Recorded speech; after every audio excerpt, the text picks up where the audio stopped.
fleet of them. Look on the ASA. Oh my gosh. They're all going against the wind. It was basically a cube with inside of a sphere where the points of the cube were touching the outside of the sphere. Oh, got it! Woohoo! Roger. There's troubleshooting as soon as I get.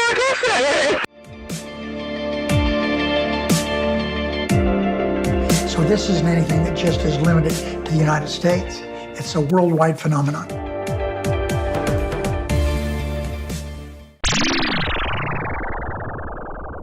Hi everyone, and welcome to the first That UFO podcast, The Other Show. We are on KGRA and we are very pleased to be here. My name is Andy and joining me is Dan. Dan, how are we doing? I'm great. It's great to be here, and it's great to make our debut. Be where, Dan? What do you mean be here? Be in this windowed space that we're in. I'm stuck here. Yes, so welcome if you are one of our existing listeners following us over from That UFO Podcast, which of course is not going anywhere. This is just a new show that we're doing exclusively for KGRA. And hello if you are one of the KGRA platform users who are finding us for the first time. You've probably guessed by now that we are not from the US, Canada, or South America even. I could start listing off all the places we're not from, but we are based in the UK. Myself, I'm from Scotland. I live in England. And Dan, you are from? South Wales, if you know the show Gavin and Stacey, right where that was set. South Wales is basically the other part of London that London didn't want. So we're based in the UK, and of course we are a podcast on UFOs. The podcast started back in May 2020, and honestly, I've said many times on the audio podcast that if 20 people listened, I would be very happy. Here we are, 18 months later, and on KGRA. So very pleased to be here. And this show is going to be on weekly. We hope they enjoy it and keep it on weekly. And it's very much going to be over to the listeners for what you want the show to be. We are really happy with having some interviews on this today. We have an interview with Ralph Blumenthal, award-winning New York Times journalist, famous, of course, along with Leslie Kean and Helene Cooper in the UFO community for that article in 2017, December 2017 in the New York Times. So Ralph is on for about 15, 16 minutes talking about his book on John Mack, and we'll be throwing to that very, very soon and then coming back to talk about it. And then some of our existing listeners got in touch and asked us to discuss some footage that they've sent over. Some of you may have seen it, some of you may have not, and just check our thoughts. And also, very recently, we've had a very successful interview with Australian journalist Ross Coulthart off the back of his huge book, In Plain Sight, and his documentary on the phenomenon as well. And we've been asked to discuss future humans. So that's going to be the show today. Hope you enjoy it. If you check the ticker running along the bottom down here, I'm doing it the wrong way, but yeah, that is what it is. You will see how you can get in touch with the podcast on email, both of us on Twitter, and also, if you were so inclined, support the podcast as well. But once again, thank you for joining us. Thank you to KGRA for hosting us, and we're going to throw straight over to our interview with Ralph Blumenthal. We'll be right back to discuss that. Hi everyone, and welcome to That UFO Podcast, The Other Show, exclusive interview with Ralph Blumenthal for KGRA. It's our first interview on this show. So we interviewed Ralph back in April for his fantastic book. So if you want to hear a longer form version of this interview, check that out. It's on YouTube and it's available on audio platforms the world over. However, we're going to have a chat to Ralph about the book just now, and then a separate interview for the normal podcast as well. Ralph Blumenthal, welcome to the show. Oh, thank you. Great to be here. It's an absolute pleasure to have you on as well. You're someone whose name since 2017 in the world of UFOs has made a huge impact in many different ways. And of course, one of those was the book, The Believer, Alien Encounters, Hard Science, and the Passion of John Mack. Just before we get to the book, Ralph, what sort of impact has the article in 2017 in the New York Times from yourself, Leslie Kean, and Helene Cooper had on your career and your life? Well, my life hasn't changed that much, but I'm told that the article did have an effect on changing the paradigm, making it safer, let's say, for mainstream media to wade into this controversial topic, which is still a matter of some ridicule, unfortunately. It's not really for me to say how much, the article affected podcasting, UFO world. We're told it did have an effect. Maybe the UAP report that came out June 25th from the Office of Director of National Intelligence was prodded in some way by our original reporting. People have said that. I think it's had an impact. Yeah, I think it's safe to say it's still the standard bearer for articles on this subject. That might be a niche still, but it's certainly up there with the famous Roswell front cover from 1947 as well. So it's something we always look forward to now. That article itself and your research and your own passion for the subject that has developed and grown encouraged you to write the book, The Believer, Alien Encounters, Hard Science and the Passion of John Mack. Just for the listeners to the show who may or may not be aware, can you tell us who is John Mack and how important was his work? Yeah, but just so you know the chronology, my work on the book predated by a long time the work on the 2017 article. It was coincidental almost. One didn't necessarily lead to the other, but I'd been working on the John Mack book since 2004 when I was a correspondent in Texas and stumbled across his second book. Now, John Mack was an esteemed member of the Harvard psychiatric faculty. He was a leader in his field. He had won a Pulitzer Prize for biography, the life story of T.E. Lawrence of Arabia. He distinguished himself in other books on nightmares and childhood development. So he was really a leader of the Harvard psychiatric faculty. And through a series of circumstances I outline in the book, he became aware of this whole field of people, this large universe of people who have encounters that remain unexplained with alien beings, or that's at least how they remember them. And he was captivated by this, not captured, but captivated by the whole concept, which, as I said, remains a mystery. And he investigated it, much to the detriment of his career at Harvard. He was put under investigation at Harvard. He was cleared without any wrongdoing being found whatsoever. And that's how what he's known for today, really wading into this very difficult field and making an impact. What were some of Mr. Mack's takeaways in the subject? Did he have a working hypothesis? Yes, he did. Basically, the first thing he did was rule out a lot of things. These people came to him sometimes very nervously with these stories, and he began by eliminating the obvious. They were not mentally ill. That was his field as a psychiatrist. He knew when people were crazy, and he said they are not. And then he noticed there was a consistency to the stories with many differences between them, but there was a basic core narrative that these beings would appear often in conjunction to or with a UFO outside the window or so, but not always.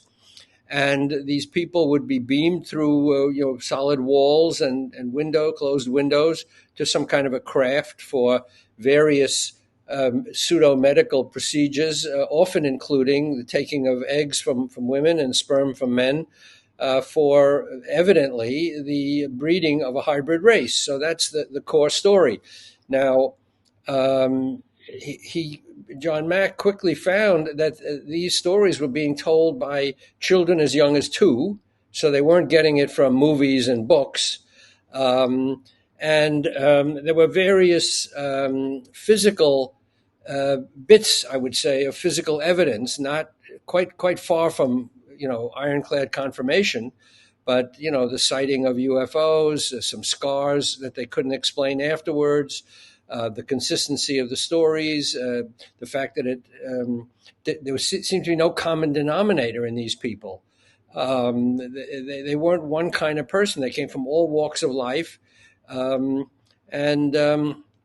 And in some cases, and this was really the most compelling, there was some outside corroboration, witnesses. In one case, the mother of two girls who had a sleepover, the girls disappeared during the night.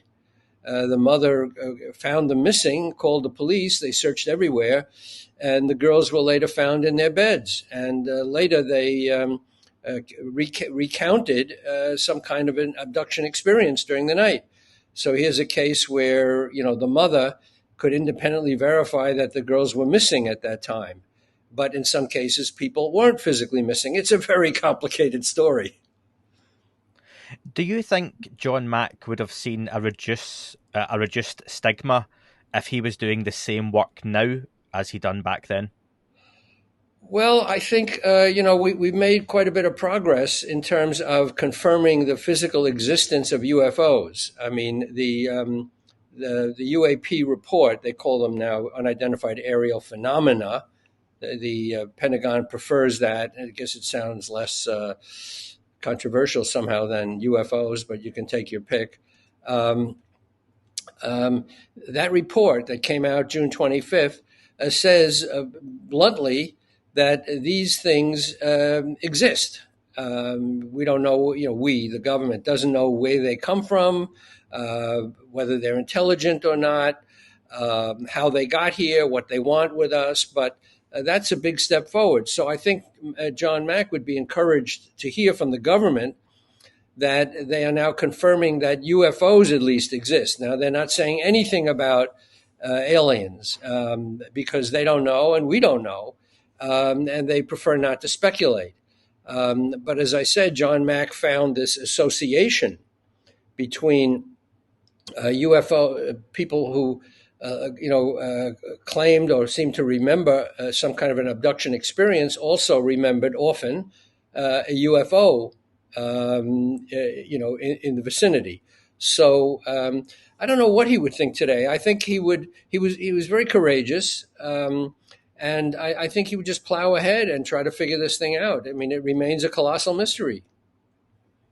I would love to know your thoughts, Ralph, on the Galileo project, which is headed up by Avi Loeb, who's been on the podcast several times. Do you think that an institution or company will start to collect experiencer data in a modern and scientific way? Well, I've been on shows with Avi Loeb. I have great respect for him. In a way, he is continuing the courageous path of John Mack, although he keeps a great distance between himself and alien encounter stories. That's a big thing with him. He prefers not to deal with the imperfect instruments of human beings. He prefers telescopes and scientific measurement. I mean, that's where he's coming from. But I think his instincts are right, that they are looking for ways of confirming these stories. And for example, the story he told in Oumuamua about this object that sailed into our solar system in 2017 and then sailed out before anybody really knew what it was. He makes a compelling case that this was an intelligently designed, built, and controlled, or at least maybe not controlled, but dispatched object. In other words, it was not a meteorite. It was not natural. It was because it changed its trajectory, it speeded up. I mean, all the things that made it suspicious to him that it was not natural. So his instincts are right. I mean, that we have to look scientifically at this. And he faults the scientific establishment, just like John Mack did, for being, blinkered vision, not seeing what they don't want to see. Very orthodox and conservatives. I mean, scientists are supposed to be adventurous and, explorers of the unknown, but this field has intimidated too many of them. So in his book, Avi Loeb calls for science to be more open to the mysterious. And he and John Mack would have gotten along well on that. And do you think to truly explore the experiencer phenomenon that there has to be a happy medium of that human element, the stories as well as the science, or do you think they can live independently from each other? Well, the stories, are anecdotal, and the problem is that unlike UFOs, which have been, captured by Navy measuring devices on the jets, on the F-18s, and by Navy ships on radar, etc. Unlike that, which is given a physical existence, a physical confirmation, physical reality to UFOs or UAP, alien encounters haven't had that. They famously frustrate all efforts to capture them on video, photography, any kinds of imaging devices. For reasons that remain mysterious, this phenomenon is very shy. It doesn't let itself be tracked. Now, so that makes it different, really, from UFOs. In other words, there is evidence, scientific evidence of the physical existence of UFOs. There is not the same evidence, certainly, of alien encounters. So we are left with the human factor. Now, John Mack said that the science of witnessing, which, by the way, we accept in court, people get convicted and sentenced to death based on witness accounts. So we do accept it, that witnessing has to be refined and accepted as a scientific tool more than it has. But I think, again, making note of the dichotomy of the UFOs and experiencer accounts leaves a lot of opening for scientific exploration of these experiencer accounts. Ralph, if someone picks up your book, The Believer, what do you hope they take away from it after reading? I hope they see the courageousness, the courage of a John Mack, who really risked his esteemed career. By the way, he was a Pulitzer Prize winner. He had distinguished himself on the Harvard faculty he started mental health services for the poor in Cambridge. He was an anti-war protester, anti-nuclear weapons. He traveled the Middle East trying to make peace between the Israelis and the Arabs. We know how that turned out, not his fault. But he was very courageous, and he was willing to risk his reputation and his career to delve into things that other professors and scientists are very wary of doing. So I think that's one big takeaway from my book. I think the courage of somebody to take on an unpopular subject of ridicule, and he did, come in for quite a bit of ridicule from his colleagues and the press and cartoons making fun of him. But he was willing to risk that. So I think that's probably the number one takeaway. And also the complexity of the issue. I start my book with a story of a conference at MIT in 1992 that drew John Mack and atomic scientists and psychiatrists and folklorists and religious scholars, all grappling with this mystery. And it is a mystery. And the so-called debunkers and skeptics who have a flip answer to this, like, oh, it's sleep paralysis. Oh, it's publicity seeking. These people are looking for, fame, or mental illness, or hallucinations. A lot of theories have been thrown out there, none of which really get you very far once you look into it. So I think the second big takeaway is the complexity of the issue, and it is a real mystery. And the more you get into it, the more you realize how difficult it is. If people want to hear a longer and more detailed interview with yourself, Ralph, and the book, they can check out our interview on YouTube and audio platforms. It was episode 38, if people want to look back. But I would strongly encourage anyone to go out and pick up The Believer, Alien Encounters, Hard Science, and The Passion of John Mack by Ralph Blumenthal. Ralph, thank you very much for your time. Thank you. Hopefully you enjoyed that one, folks. That was our exclusive with Ralph Blumenthal on his book, The Believer, which is about the life and times of researcher John Mack. Dan, you were with me for the interview. People can check out a longer form version of that we recorded back in April when we first spoke to Ralph. You can check that out on That UFO Podcast on YouTube, or you can check it out on any audio platform as well. We go into it in a lot more detail and do some listener questions off the back of that too. We also spoke to Ralph recently when we recorded that interview about his recent article in the Debrief that we'll also discuss as part of this as well. But Dan, what were your thoughts then? You were with me for the interview with Ralph and his book on John Mack. It was a fascinating interview. Ralph is such a gentleman.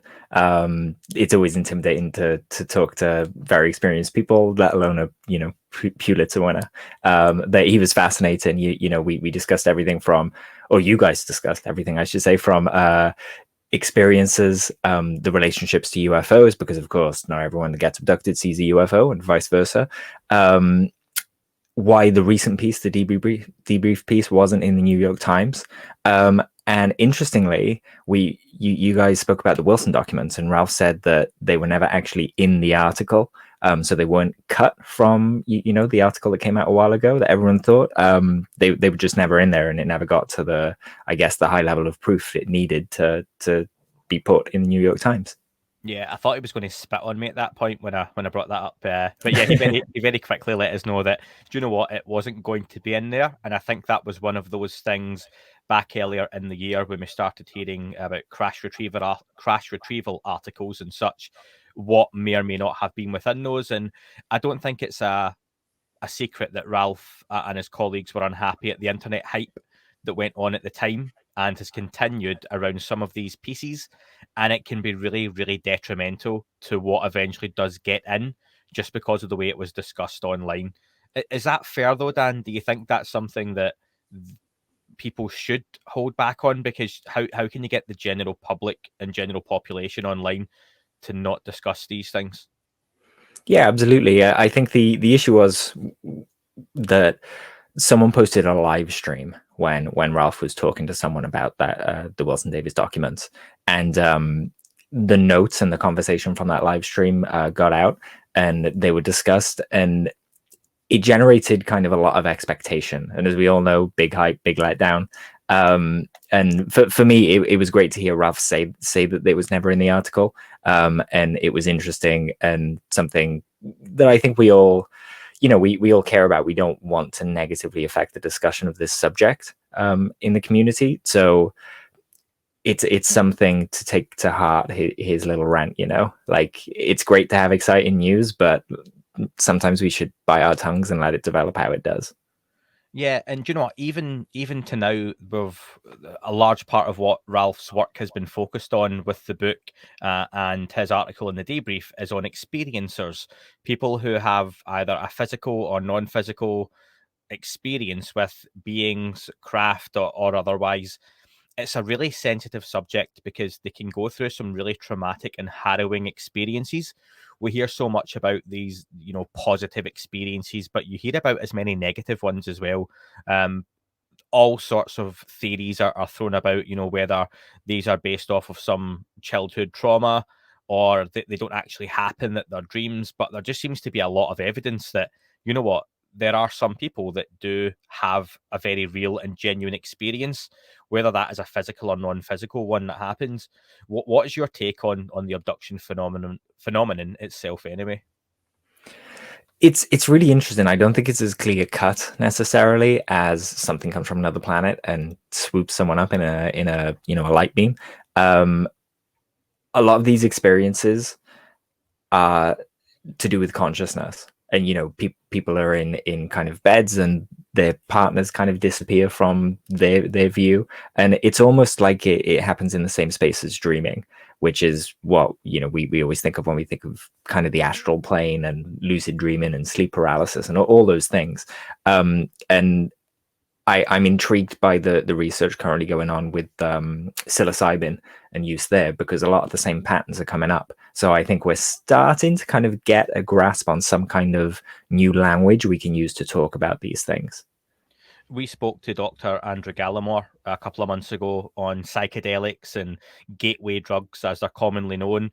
And like you say, there almost seems to be potentially that space in between being in a deep sleep or a dream and being awake, that maybe it isn't just your brain firing off all sorts of random connections as you kind of reset during the night, but maybe your conscious mind is something that very much can go places as well.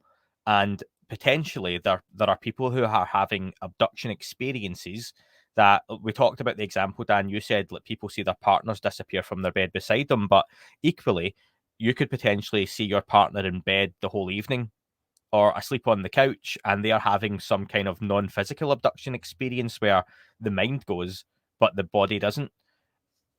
It's so difficult though to, we're going to look at, I mean, the P word, the proof word. Where is the proof that that happens? Where is the evidence? Because you look at all the evidence and proof we have of, craft or potentially beings, multiple witness accounts of stories, not just the more recent military ones, but you talk about the aerial school phenomenon, Rendlesham, all this sort of stuff. And you would say there's a lot more evidence for that happening, but it's still scrutinized massively. Even Roswell, to use the biggest one ever. So how do you start to have a conversation in a serious mainstream fashion for something that it is literally almost always one person's narrative or story? Well, we're seeing a kind of similar thing we need to do in the kind of, I'd say, nut and bolts area. We've gone from something that's very stigma attached to now using language that we have 5 observables to describe what these craft are doing. We all kind of have learned all sorts of military terminology and so on and so forth to be able to discuss what happens when these encounters happen. And we kind of need the same thing for abductions. So if it's something consciousness based, and consciousness is this incredibly, wonderful thing that's everywhere, like a lot of people seem to think, then we need to be able to measure that somehow. And, it used to be that we couldn't measure brainwaves at all. But now I have this little doohickey that I can hook up to my phone and put on my head. And, it's like this £1 million ECG that, or not ECG, I forget, EEG, that is now just at home. And those kind of technological advances allow us to just measure more. There was a time where we didn't think gravity waves were real, but now they're a de facto thing. Same with black holes, they were just hypothesized, and we only recently got a picture of it to say, look, this is an actual real thing. But there was this big period of time where people still believed in black holes, and it's in that kind of space that we need people figuring out just how we talk about this and how we gather the data we need to, because setting up webcams in people's rooms to see if they get abducted might not show anything at all, Now, people far more qualified and far more articulate than myself have discussed and written and blogged, made documentaries about this subject. Something I've been thinking about though, Dan, is we look at the case studies within Ralph Blumenthal's article on the Debrief, which I would encourage people to check out. These are from your common everyday people. Are we, or do you think, I suppose I have to ask you, that the same beings or entities that are involved in these sorts of experiences are related, or the same ones that are buzzing military craft in the US? Because I've never heard of people being abducted by a Tic Tac. It's a very, very, very good question. And there's data for this somewhere. We know the satellites are up there. So if, a craft was coming down and doing something, it would have been tracked. Traditionally, we think of it as the same thing, but you're right. We've never really seen anyone or heard of anyone abducted by, a big white cigar, I guess. Those tend to just float. But I don't know. These ships seem to have different functions. So maybe the Tic Tacs can't do that, Yes, you mentioned that, and that's something Lou Elizondo talked about on his interview. We have mentioned several times with Terry Virts, the astronaut, where potentially these different craft do serve different functions and purposes. And again, there's a whole conversation around, are they aware of each other? Lou thinks they are related, given the propulsion systems they all use are one and the same. Like all our vehicles are very much driven by fossil fuels, but they look very different from motorbikes, But that could cars, to be, aircraft. we have standard kind of petrol oil engine vehicles all over the world, but the cultures aren't the same, and the way that people are in the world aren't the same. So we could be looking at something like that. Do you think there's a good chance then that the governments of the world who are interested in this, we're probably talking predominantly here the US government, that they have an awareness of, if you see a saucer, that's something you should be wary of. If you see a tic tac, not so wary. It makes me think of the Venom movie that's coming out, Let There Be Carnage. There's a scene in the very quick trailer for that where he goes, "Oh, SHIT, that's a red one." And there's that awareness that, they're from the same sort of family, but this is a bad one. And I just wonder, do you have governments that know triangles are a bit wary, saucers are bad, tic tacs are empty, etc., etc.? Do you think there's a good chance of that, or do you think they really don't know? I think there's a good chance that there's some kind of differentiation there. These craft might be mysterious, but their behavior is something that you can see. So if we're talking about something like, say, the Colaris event, where you had orbs going through walls and burning people, we're talking different colored orbs. So I think based on that, if I ever saw, say, a red orb flowing towards me, I'd instinctively be like, "Oh, red is warning, let's back off from this thing," But it's not necessarily correct, because for example, the Rendlesham craft, we didn't really get any importance of color associated with warning there. It was just a light. So it's interesting. Nature seems to signal through colors. So I don't think that's completely off the mark. Yeah, I tend to think that when you hear about senators, congressmen, and women being briefed, that this is the sort of stuff that they maybe get that is that next level up. For example, talking them through that there are various shapes that we have, on record, on film. We have this, we have this, we have this. And they probably get told, we have an understanding or assumption that these craft perform this function. We have an understanding, as Chris Mellon once said, that the triangular craft are performing some sort of I was just going to mapping or mention that. scanning. Yeah, Yep. absolutely. Always one of my favorite things from his conversation with David Marler, whose book is on the pile just here on black triangular UFOs. So I think that will be the sort of discussion that goes on in these briefings. I don't doubt these briefings. These high-ranking politicians probably ask, "So are we dealing with aliens? Where are they from?" I imagine they're told at that point, "We don't know. We can't answer those questions." But what they are told is a little bit more information on size of craft, shape of craft, and assumptions of that functionality. And I think, that would be fascinating just to hear that It kind really of stuff. would, yeah. And Yeah, maybe the next UAP task force report that comes out, whoever knows when, if that happens. But I'd like to see that in the conversation. Do you foresee, Dan, a time in the near future where experiencers are going to have their say, or do you think we're still a ways away from that? I think we're away from it, but I don't think we're as far away as people think. We're at the point now where we've been told UAP are real, and I'm not talking, when I say that to my friends, they go, "Well, of course they're real. They're just unidentified things in the sky." And I always emphasize to them, no, this is a bit more granular than that. It's not just something in the sky they haven't looked at. It's something in the sky that has, radar data. It has eyewitnesses. It has all these different things associated with it that show that it's not what that sentence is getting at. When we say UAP, we mean, like the name of the show, the other category. Yeah, and I suppose Dan's told you why we called it the other show. The idea that these beings are referred to as the others in various different forms and ways, that's the reason behind it. So if you thought that maybe Andy was just being really lazy and calling it the other show that they do, there was a little bit of thinking behind it, folks. Listen, you can check out that Ralph Blumenthal interview we done back in April. It's available on audio platforms and on YouTube as well. You can also check out our latest interview, which is available now. It should be episode 62 if you search that on the podcast feeds as well. and we talk about Ralph's article with the debrief, and like Dan discussed, some of those highlights as well. That's available wherever you can get your podcasts too. So please check that one out. And we also mentioned Ross Coulthart's interview. You may or may not be aware, but we did speak to him very recently. Very candid, a lot of information, and some new nuggets in there as well. So please do go and check that one out. Again, audio or YouTube. It's very I much will appreciated. also emphasize that Ross has since been told he can't talk about something he said in that interview, so be sure to check it out. Yeah. So I'm not being a tease. It's to do with the frequencies of the track craft. But yeah, go listen to Ross in his own words talk about it. The chapters are all there, so you can skip to it.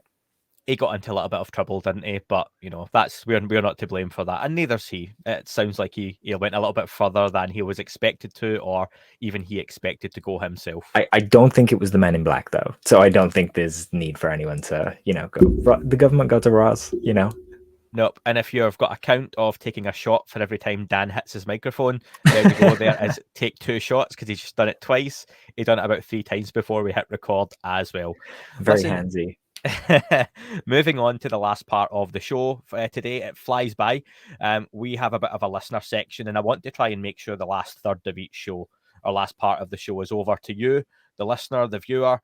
Get in touch with the show. All the information's scrolling along the ticker down the bottom as well. This is from one of our Patreons, Brian Lemery. Now, Brian sent us this over, a piece of footage that you may or may not be familiar with, that you might know as the Turkey UFO from 2008, round about then. And I just want to share it with you. So if you're listening to this on audio, the video will show you the footage as well. But this is probably my favorite piece of UFO footage that we've got out there. I mean, I love the Tic Tac, gimbal, go fast. There's various different bits of footage, but in terms of this one never really being debunked, let's throw to it now, okay? There's something very unique about this one as well, isn't there? Yeah, I've got a good feeling about this one, so let's bring it up now. So I'm going to start playing it, okay? So we won't play the audio within the video, because then you'll hear the audio over ourselves. The link for this will be in the description, but this was filmed, as you can see, by camcorder back in May of 2008. But before we had stabilization technology, clearly. Yeah, but listen, let's be honest. Given the distance this is filmed at and the zooming in and out, it's probably as good or as you would get on a camera phone. Yeah, especially at that time as well. And I'm fairly sure these were VHS cams as well. Yeah, it looks like your old. I think they had it in the US as well, but you've been framed type. Yeah. I remember seeing a few photos, and there was a long telephoto lens on the front of the camera. So, the person who filmed it certainly didn't skimp, because this happened over multiple nights, right? And they had the camera set up filming them. Yeah, it happens. There's quite a long clip, and we're not going to play the full thing. We've got limited time here on KGRA. But to be fair, one of the debunking hypotheses was that this was a cruise liner, and just because of the darkness and the position, it's the front of the ship, and you're seeing what is basically where they're steering the ship from, and that you can see the crew in there as well. I don't see this at all being a cruise liner. I get what they're trying to get at, but this looks to me like there is some sort of craft in the air. And it does. I know some people say otherwise, but I think you can definitely see in some of these clips the beings they point at in the front as well. I don't know if that's a bit of, is it pareidolia, Dan? Where you That's right. That's the right term. Seeing Mary's face in toast. Yeah. So what's your immediate thoughts, Dan, on the footage itself? Well, whenever you see footage like this, you have to be sure you can't just jump in and go, it's a UFO and double down. You have to explore the other options. And the theory that it's a cruise ship was an interesting one, because sometimes the horizon can play tricks on you. We have the phenomena such as the flashing green light and things like that, just things that we don't understand that happen, at the horizon. I forget the name of it now, but there's one that kind of makes things on the horizon appear slightly above the horizon. It looks the famous one recently of the ship floating. That's right. right. Okay, so this is Fata the one. Morgana, I think so. I think that's this is the one, Dan, where people basically say you can see the beings here. Yes, that's right. For me, I've got to say the scale is always off, but I fully admit that that's just my brain looking at something that, my expectations are in play there. the But size what to did you ship mean? ratio. Like Yeah, the so heads just look too big, you know. But again, that's I guess that's my artistic side coming out and kind of go, no, this is how it should look, and they should be this proportion to the ship. But truly, if that is a genuine UFO, you know, our brains can't process what we're seeing properly. So yeah, and that's what I I was throw going my to hands say, up there. and you know I've said this before, Dan, that you don't know what a true UFO looks like or what these beings may look like. Like you're assuming, well, if that was a huge ship, then the beings themselves, they would have a decent sized ceiling above them, but maybe that's enough room. Maybe that's all they need. Maybe And it's like a TARDIS, and I'm just not experiencing the inside the same way they are, you know. you've went full geek already, like just into the first episode. Hey, it's a good way of talking about these things because there are a lot of ideas packed into the TARDIS, you know. And do you know what? It could be an observation deck. It could be just where they're walking to. It may be that that's as much room as they have. It could be that they're pretty tall, and Yeah. it's just it could be all sorts of things. But it's you have to keep an open mind. And if you're going to humanize all this stuff, that's where you can start to struggle because you start to think, well, we would have it bigger, or that's not what it would look Exactly. like. We don't know. We still do not have, as much as there is a lot of great evidence and there's stuff I believe and stuff I don't believe to be ET, UT, crypto terrestrial, whatever you want to call it. I think when you look at footage, you've got to understand that we do not have one single piece of footage that is 100% confirmed to be a craft of non-human origin. We have like the gimbal go fast stuff that we hope or we think is, given what we've heard about it, and they do some incredible things. But until we get that, this is definitely non-human, and here's how we know, then you can't really put together, can you, that why a craft is or isn't looking the way it does. No, not at You're all. And humanizing Alex it. Dietrich and Dave Fravor, they speak to this. They all say that the Tic Tac was moving weirdly, and within you know a split second, you just knew that's not how things we make move. You know, and your brain just can't quite grapple with it. Yeah. So Dan, I'm just going to ask you, you're not allowed to sit on the fence with this one. If you had to land on the side of this is definitely non-human or exotic technology, shall we put it that way? I mean, they could be humans for all we know in the front of that. Or Can is it I something... pick one of the 5 buckets? Go on. Because I would put it in the other bucket comfortably. Okay. You know, it just doesn't, there's nothing in this for me to comfortably put it in, you know, it's American tech, it's yada yada tech. Just to me, this is something other. Cool. So you think we've got something anomalous, shall we say? Yeah, absolutely. You know, this is definitely something that if it happened now, this video would be sent to the UAPTF. They'd be looking at it, right? And let's be honest, if this is truly anomalous, then it's some of, if not the best footage ever recorded. Yeah, and I mean the event itself shows a trend of the beings coming and observing from the same place every single night where they could be seen. You know, that's an interesting trend in and of itself. Yeah. So the cruise ship thing as well. Ships have transponders, and this is 2000. Like, if it was a cruise ship, they would have known it was a cruise ship. They would have been able to see the transponder, and even if not, it was all over the news at the time. So the cruise company would have come forward and gone, "Whoop, that was us. Sorry," you know. Yeah, do you know something, Dan? I'll just share this. Something I thought was quite interesting from the actual footage itself. I'll stop sharing it now because we've had to look at it enough. Is some of the comments from people who are Turkish. If you watch the video, you'll hear the audio, and it is in their native language. And a few people who are Turkish themselves have commented on the video, Dan, to say the things they talk about in the video are extremely real and authentic. Not in any order. They're, what the hell is this? You've got it. Zoom in, zoom in. I swear it's on the water. Look, it's below the moon. It looks like a dot to the naked eye. So they weren't seeing what we are seeing on the video with their naked eye. They were seeing a dot, but they were filming it, and it's that's another good point. We always find this, right? You know, if you go out and try and take a picture of the moon on a clear night when it's a full moon, it always looks crap. You know, what you see with your eyes isn't what you see with the camera. So you've always got to do exactly what you're saying now. But go on. No, that's it. So for me, do you know what? I absolutely will land on the side of that being a piece of footage that is anomalous. So yeah, thanks for that one, Brian Lemery. Listen, Great folks, I would love for more people to get in touch with us, especially if you're new to the show as well and you're joining us for the first time on KGRA. Then get in touch via Instagram, Facebook, Twitter is probably the one that we're on the most. We're always on the UFO Twitter. DM or email the podcast at ufouapam@gmail.com, and we will review your footage, discuss your own points, or just answer any questions that you might have for ourselves as well. Moving on, we had Mikey. Mikey, again, is one of the Patreons who's over on our Discord server as well. So hi to Mikey. Recently, we spoke to Ross Coulthart, and a really popular interview. Ross was excellent on that as well. He spoke about a lot very passionately, and it was a real pleasure to speak to him. If you have, I'm sure you've heard of it, but we've got Ross's book, In Plain Sight.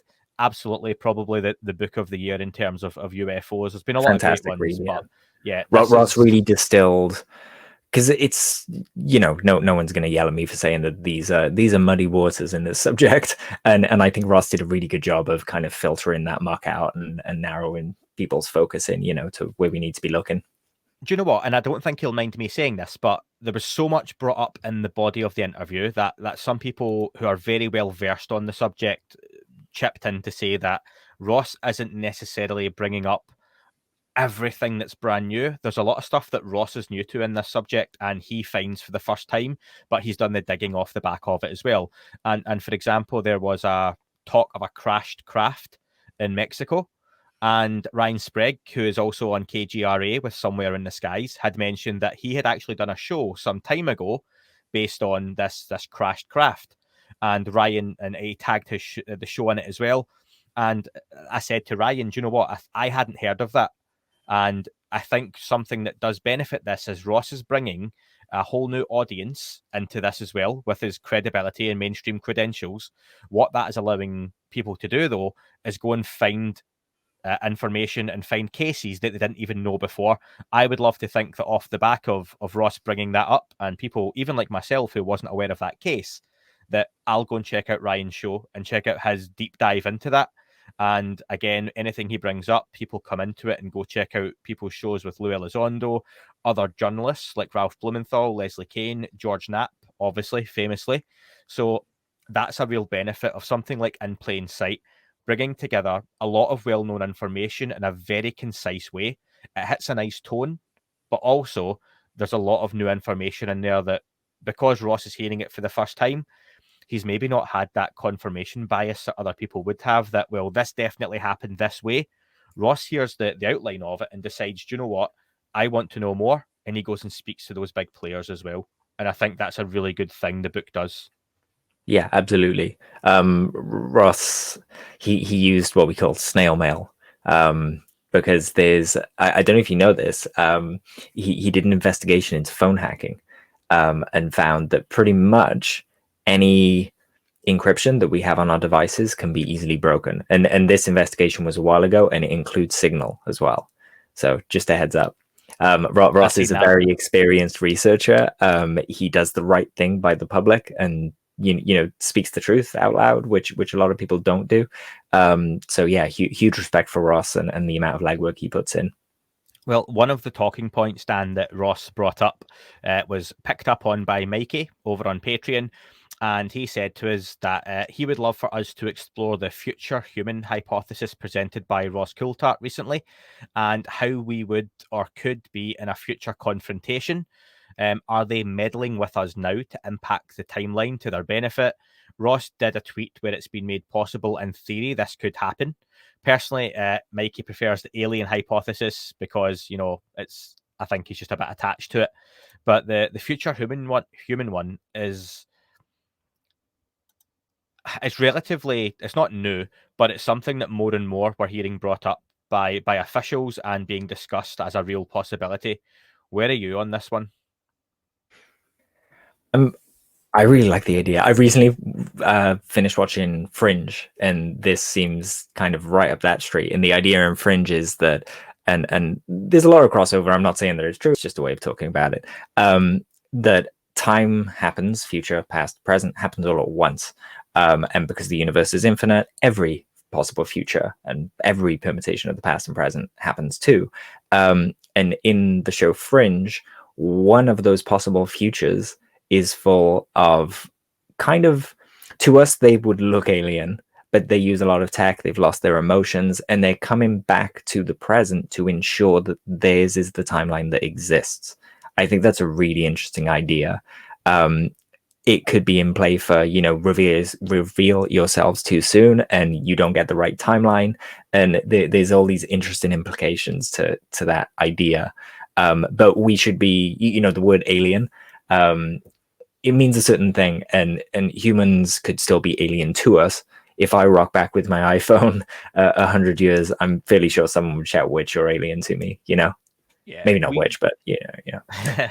we had the discussion a while ago, didn't we, when Lou Elizondo was on the podcast about his mankind or mankind's, and he mentioned an analogy about a cigarette or cigar burning. And if people haven't heard it, what Lou said was that if you imagine a cigar, and the bit that's burning is the burned away bit is the past, that you've then got the bit that's still to burn, and that is the future. We live in the cherry that is smoking at the moment, and that is the present.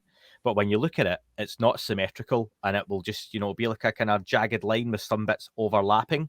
And he's saying, what if there was something else that could experience that overlap, that they weren't living like a linear A to B timeline? We're talking here, like the analogy is addressing quantum stuff, because quantum stuff is just the smallest stuff that exists. So we're talking, it's called the Planck length. And basically, you can do it with a ruler as well. If you imagine a centimeter measurement, we can break that into 10 millimeters, but we can break those 10 millimeters smaller, and we can break those smaller and smaller. And we can just keep going until we get to the smallest possible thing in the universe, where, we realize, hold on, back there we were okay with 10 millimeters, and now our measurements are so much crazier, and there's all this stuff in between we never appreciated. I hit my mic again. Yeah, take a shot. Yeah. And yeah, so I just wanted to kind of, put a pin in that and say we're talking quantum stuff. Our brains and bodies seem to do quantum stuff. Something that blew my mind that I didn't appreciate is, just the process of photosynthesis that you learn about in school. That's a quantum process. Plants make food for themselves through quantum transformation. And that sounds like a vague phrase because we don't really know how they do it. We just kind of get to it and go, it's a quantum thing. It works really well, Dan, let me ask though. People have mentioned, I've seen some of the conversations around this online, that if it is future humans, we've got us coming from the future or a future to now, then that's a good sign that we're okay. We've not been wiped out. We've not wiped ourselves out. That's not necessarily true though, is it? No, not at all. It's not at all true. Yeah, we don't know what we're going to look like in the future. I really like the work of Michael Masters because he kind of extrapolates from our past what we're going to look like into the future.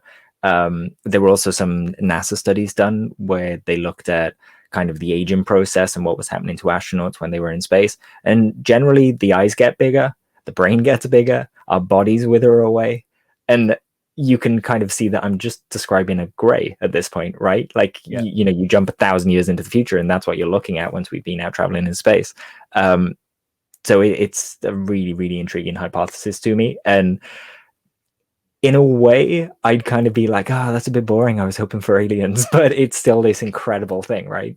I mean, yeah, it could be a version of humanity so far in the future coming back to look at us as a famous time and on the earth where, there was a race of humans that really had a chance to do something and go somewhere, but they mucked it up massively via whether it's global warming, whether it was climate change, whether it was nuclear war, viruses, whatever it may be, man-made viruses, all that kind of stuff. And they're coming back to look and basically see, what did they do? Where did they go wrong? Like almost as a tourist attraction. We hear a lot, Tom DeLonge says it a lot, that we're being influenced, directly, indirectly, in all sorts of ways by these beings. Can I just check, is that Tom DeLonge, famous guitarist from Blink-182? Yes, correct. Tom DeLonge, famous guitarist from Blink-182. And Angels and Airwaves, Life Forms out now. Yeah, that's where I know that name from. But yeah, he speaks about how these things influence us. And we, you've already addressed the fact that these machines are all looking very different. So we could be looking at multiple different timelines struggling to come into existence by influencing us in the past. If you had to pin it down, and especially I think this is maybe a good place to do this on the first episode as we start to wrap up, Dan. The time has flown by. Where do you land on what is going on, if I can ask the question that way? You know, what are we dealing with in terms of UFOs, UAPs, flying saucers, and all? I think there is a mechanism for telepathy and all the weird anomalous stuff that we see in the universe. And the mechanism is used by other forms of life in the universe to travel around and do everything that they do. And I think it's just undiscovered to us. But I think right now we're on the cusp of doing that. So, yeah. Did I answer your question? Do you know what? I will let the listeners and viewers of the show tell me if you have answered that question or not for show 2. So I would love to kick off the next one, or in one of maybe show 2 or 3, just depending on when that will be in a couple of weeks' time. If you get in touch on Twitter, Facebook, Instagram, whatever the kids use these days, don't use TikTok because I'm not on it. Any way you can get in touch with us is appreciated, and let us know your thoughts. We'd love some stuff for this listener section of the show. Again, send us over links to your favorite footage if you want us to discuss and break that down. Any questions or talking points would be greatly appreciated as well. Anything you want to see as a segment on the show, we're more than happy to give that a chance as well. This will be fluid, it'll evolve as we go along, but we hope you've enjoyed very much this first one. Dan, thank you. Thank you. It's been great fun, and thank you to everyone for listening to our debut on KGRA. Or watching, if you're watching. Or watching, that too. Yeah, either or. If you made it this far, well done. And we look forward to seeing you again for show 2. Thanks very much, folks. That is all for this week's show. Thank you very much for listening. Please remember to leave the podcast a review on your chosen platform. You can like, retweet, and subscribe. That would all be very much appreciated. The shows are being uploaded onto YouTube as we speak more and more. You can sign up at patreon.com/That UFO Podcast to access the shows ad-free as well. Please get in touch on Twitter, Facebook, Instagram, That UFO Podcast. Of course, on Twitter, it's at UFO UAPAM. And again, folks, as always, keep looking up. You never know what you might see.